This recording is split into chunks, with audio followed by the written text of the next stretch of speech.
It's hard to believe that over 4 million children are living in poverty here in the UK.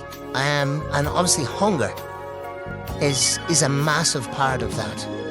What sort of situations have you come up against? It's mainly about not being able to buy the right sort of food.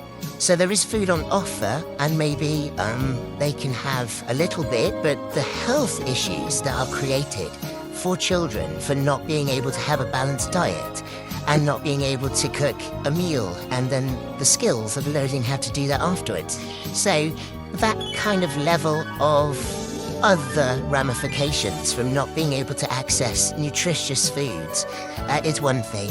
And the other thing is the parents having to choose between whether they are going to eat or whether they're going to put food on the table for their children. So previously, they've had enough income, they have been able to put food on the table, and suddenly something's happened in their family, like somebody's been made unemployed, there's been a death, they've had an illness, so they haven't been able to continue with employment, or they're not accessing the benefits they're entitled to yet because of the transition between sort of the universal credit and all that sort of thing, or the cap.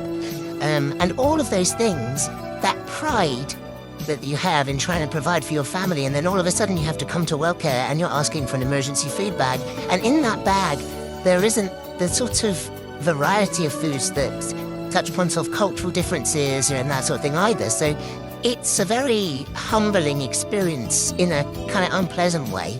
And then locally we have food banks that are set up, and also during the holidays we have churches that do hot lunches for children who otherwise wouldn't have been able to access that. And often those hot lunches, it's because they haven't got an oven, and they haven't got, the typical sort of microwave and things that we would think. So it's bigger than just not being able to access food. Yeah.